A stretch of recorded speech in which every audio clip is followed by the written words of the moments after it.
అదే RTV app వార్తల్ని క్షణాల్లో చదివే అవకాశం ఉంటుంది. ఒక న్యూస్ పేపర్, ఒక టెలివిజన్ ఛానల్ మీ చేతుల్లో ఎప్పుడూ ఉంటాయి.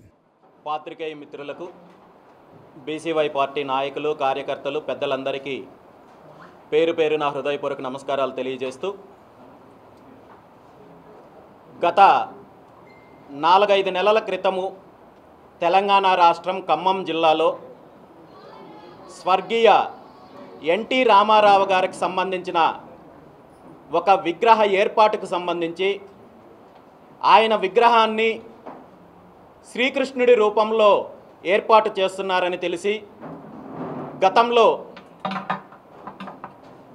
వివిధ హిందూ సంఘాలు కావచ్చు, శ్రీకృష్ణుడి భక్తులు కావచ్చు, యాదవ సంఘాలు కావచ్చు, పూర్తి స్థాయిలో వ్యతిరేకించి అదేవిధంగా తెలంగాణ హైకోర్టు నుండి ఈ విగ్రహ ఏర్పాటు చేస్తే మతపరమైన వివాదాలు తలెత్తుతాయని చెప్పి ఆ కార్యక్రమాన్ని నిలుపుదల చేయడం జరిగింది.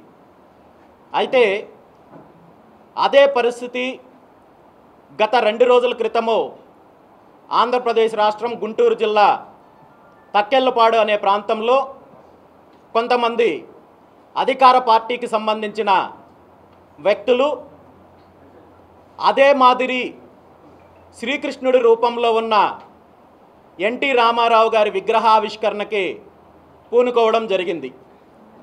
ఈ విషయం తెలిసిన వెంటనే రాష్ట్రంలో ఉన్న హిందూ సంఘాలు, యాదవ సంఘాలతో పాటు ప్రతి ఒక్కరూ కూడా ఈ విషయాన్ని ఖండించారు, వ్యతిరేకించారు.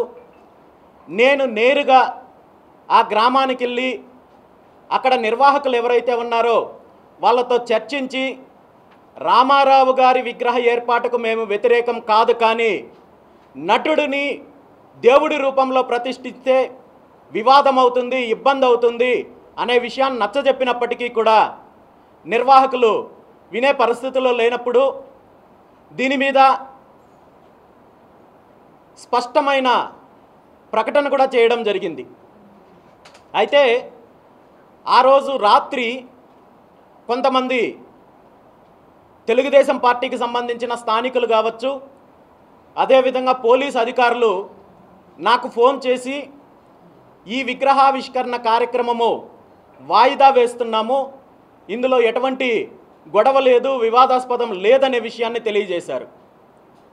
తెలియజేసిన తర్వాత మళ్ళీ నిన్న ఉదయము 10 గంటలకు గుట్టు చప్పుడు కాకుండా స్థానిక తెలుగుదేశం పార్టీకి సంబంధించిన నాయకులు అక్కడ స్థానికులతో కలిసి విగ్రహాన్ని ఏర్పాటు చేసే కార్యక్రమం చేస్తే రాష్ట్ర వ్యాప్తంగా దీనిని ప్రతి ఒక్కరూ కూడా ఖండించడం జరిగింది.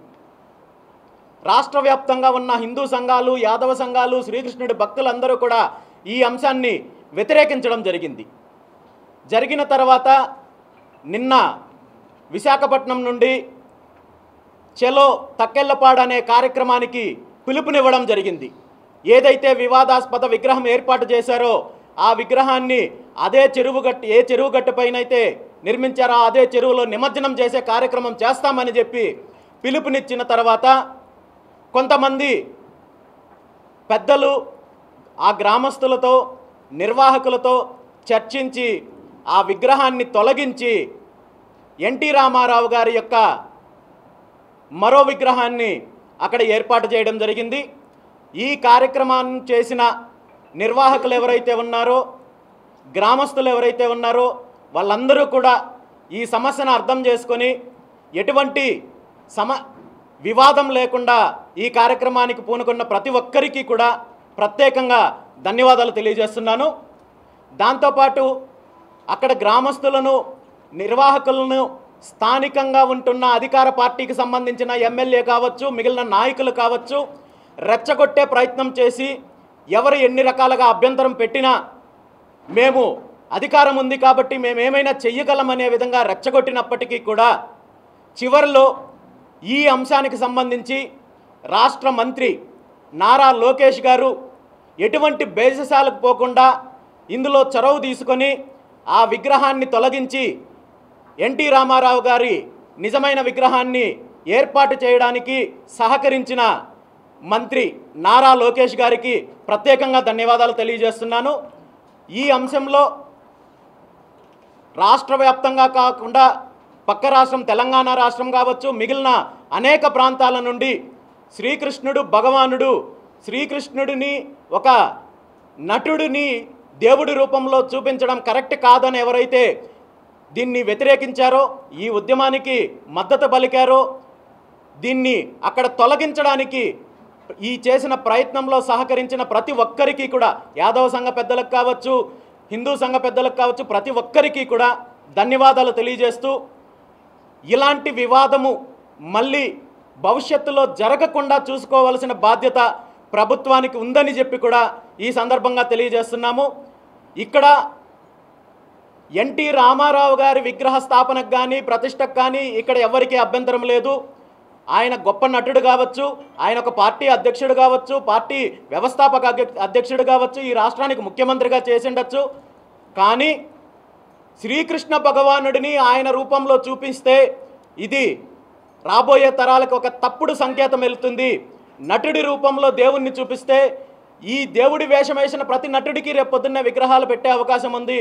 ఎందుకంటే ఇదే శ్రీకృష్ణుడి రూపంలో ఎన్టీఆర్ గారు నటించారు కాబట్టి ఎన్టీఆర్ గారిని శ్రీకృష్ణుడి రూపంలో పెడతామంటే రేపు పొద్దున్నే ఇదే ఈశ్వరుడి రూపంలో, శివుడి రూపంలో చిరంజీవి గారు ఇంకా బాగా నటించగలరు కాబట్టి ఆయన విగ్రహాలు రేపు పెట్టాల్సి వచ్చినప్పుడు శివుడి రూపంలో పెడతారు.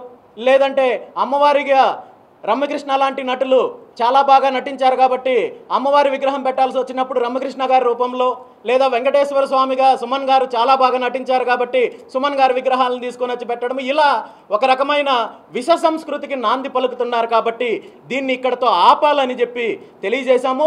ఏది ఏమైనా ఈ వివాదము ఇక్కడతో ముగించడానికి సహకరించిన ప్రతి ఒక్కరికి, అదేవిధంగా దీన్ని అర్థం చేసుకొని ఇక్కడ ఆ విగ్రహాన్ని తొలగించిన నిర్వాహకులకు పూర్తి స్థాయిలో ప్రత్యేకంగా ధన్యవాదాలు తెలియజేస్తూ, మరో అంశం ఏంటంటే ఈ వివాదము ఇక్కడతో ముగుస్తుందనుకుంటే కొంతమంది అధికార పార్టీకి సంబంధించిన నాయకులు, తెలుగుదేశం పార్టీకి సంబంధించిన కొంతమంది నాయకులు, కొంతమంది వ్యక్తులు రెచ్చగొట్టే ప్రయత్నం చేస్తున్నారు. శ్రీకృష్ణుడి గురించి కొంతవరకు అసభ్యంగా మాట్లాడే ప్రయత్నం చేస్తున్నారు.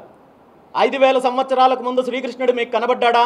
ద్వాపర యుగంలో శ్రీకృష్ణుడు ఉన్నాడని చెప్పి మీకు ఆధారాలు ఉన్నాయా? ఎన్టీ రామారావు గారు శ్రీకృష్ణుడి వేషం వేసిన తర్వాతే శ్రీకృష్ణుడు ఎలా ఉంటాడో ప్రజలకు తెలిసిందంటూ రకరకాలుగా ఎన్టీ రామారావు గారి వల్ల శ్రీకృష్ణుడు ప్రతిష్ట పెరిగిందంటూ శ్రీకృష్ణుడు అవమానించే విధంగా మాట్లాడే కార్యక్రమం చేస్తున్నారు. అధికార మదంతో, అధికారంలో ఉన్నామనే మదంతో ఈరోజు దేవుణ్ణి అవమానించాలని చూస్తే ఇది కరెక్ట్ కాదు. దయచేసి ఇలాంటి తప్పుడు ప్రచారాన్ని వెంటనే ఆపుకోవాలని చెప్పి ఈ సందర్భంగా హెచ్చరిస్తున్నాను. దాంతోపాటు నన్ను ప్రత్యేకంగా అనేక రకాలుగా మాట్లాడే కార్యక్రమం చేస్తున్నారు. నన్ను టార్గెట్ చేయాలని ప్రయత్నం చేస్తున్నారు. నా మీద కావచ్చు, లేదంటే మంగళగిరిలో ఉన్న పార్టీ ఆఫీస్కి వస్తాము, ఇంకో రకంగా చేస్తామంటూ వేరే రకంగా మాట్లాడే ప్రయత్నం చేస్తున్నారు. ఇలాంటి ఉడత బెదిరింపులకి బెదిరే ప్రసక్తే లేదు. గతంలో చూశారు. గతంలో కొంతమంది నా ఇంటికి వస్తే వాళ్ళ చరిత్రలు ఏమయ్యాయో మీకు తెలుసు. నేను న్యాయబద్ధంగా పోరాడుతున్నాను. నేను ఒక ఆశయం కోసం పోరాడుతున్నాను. ఎక్కడ బీసీలకు అన్యాయం జరిగినా, ఎక్కడ హిందూ ధర్మానికి అన్యాయం జరిగినా నేను ఈ జరిగిన అన్యాయం పైన, అరాచకం పైన, దోపిడీ పైన పోరాటం చేస్తున్నాను తప్ప వ్యక్తిగతంగా నేను పోరాటం చేయడం లేదు. మీలాంటి ఉడత బెదిరింపులకి బెదిరే ప్రసక్తే లేదు. ఇలాంటి చిల్లర మాటలు, ఇలాంటి అసభ్యకరమైన ప్రేలాపనలు చేస్తే మాత్రం పళ్ళు రాలుతాయని చెప్పి ఈ సందర్భంగా ఎవరైతే మాట్లాడుతున్నారో వాళ్ళందరినీ కూడా హెచ్చరిస్తూ, ఎందుకంటే ఈరోజు మీకు అధికారం ఉంది కదా, ఏమైనా మాట్లాడచ్చు, ఏమైనా చెయ్యొచ్చు అనుకుంటే మాత్రము అది జరగదు. ఖచ్చితంగా మేము సమస్య మీద పోరాటం చేస్తున్నాము.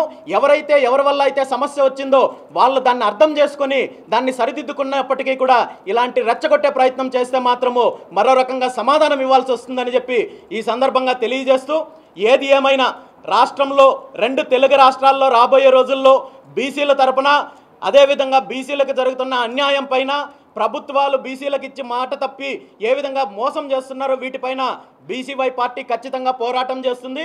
అదేవిధంగా హిందూ ధర్మం పైన కానీ, హిందూ దేవుళ్ళకు కానీ అపచారం జరిగితే మాత్రము ఊరుకునే ప్రసక్తే లేదని చెప్పి ఈ సందర్భంగా తెలియజేస్తూ, ప్రభుత్వానికి, ముఖ్యమంత్రి చంద్రబాబు నాయుడు గారికి మరొక విషయాన్ని కూడా విన్నవించుకుంటున్నాను. ఈ సందర్భంగా ఈ సమస్య ఇంత దూరం వచ్చింది కాబట్టి దీని మీద మీరు ఒక స్పష్టమైన ప్రకటన చేయాల్సిన అవసరం ఉంది. గతంలో కొంతమంది తెలుసో తెలియకో దీని మీద పూర్తి అవగాహన లేకపోవడం వల్ల ఈ రాష్ట్రంలో చాలా ప్రాంతాల్లో ఇదే విధంగా వివాదాస్పదమైన విగ్రహాలు పెట్టే కార్యక్రమం జరిగింది. శ్రీకృష్ణుడి రూపంలో ఎన్టీ రామారావు గారి విగ్రహాలు పెట్టే కార్యక్రమం జరిగింది. ఈ విగ్రహాలకన్నింటికీ కూడా ఎన్నికల సమయంలో ఎన్నికల అధికారులు ముసుగులు వేసి శ్రీకృష్ణుడిని దేవుణ్ణి అవమానపరిచే కార్యక్రమం కూడా జరిగింది. ఇది మళ్ళీ రాబోయే రోజుల్లో జరగకుండా ఉండాలంటే 2 తెలుగు రాష్ట్రాల్లో కూడా ఎక్కడైతే శ్రీకృష్ణుడి రూపంలో ఎన్టీ రామారావు గారి విగ్రహాలు ఉన్నాయో వాటన్నింటినీ తొలగించి నిజమైన ఎన్టీ రామారావు గారి విగ్రహాన్ని స్థాపించాలని చెప్పి ముఖ్యమంత్రి చంద్రబాబు నాయుడు గారికి, అదేవిధంగా తెలంగాణ ముఖ్యమంత్రి రేవంత్ రెడ్డి గారిని కోరుకుంటున్నాను. ఈ విషయం పైన న్యాయ పోరాటం చేయడానికి కూడా బీసీవై పార్టీ సిద్ధంగా ఉంది. మేము సమస్యల మీద పోరాడుతున్నాము, జరుగుతున్న అన్యాయం పైన, అపచారం పైన, అవినీతి పైన పోరాడుతున్నాం తప్ప వ్యక్తిగతంగా పోరాటం లేదు. దీన్ని డైవర్ట్ చేయాలనో లేదా నన్ను బెదిరించాలని చూస్తే మాత్రమో పరిణామాలు తీవ్రంగా ఉంటాయని చెప్పి ఈ సందర్భంగా తెలియజేస్తున్నాను. తెలుగులో న్యూస్ కి ఫాస్టెస్ట్ యాప్ ఇప్పుడు టోటల్లీ న్యూ అవతార్లో జస్ట్ 5 seconds లో కంప్లీట్ న్యూస్, సోషల్ మీడియాలో ట్రెండ్స్ కి one stop solution, live TV app, voice search option తో ఇప్పుడే డౌన్లోడ్ చేయండి లేదా అప్డేట్ అయిపోండి. యాప్ లింక్ డిస్క్రిప్షన్ లో ఉంది.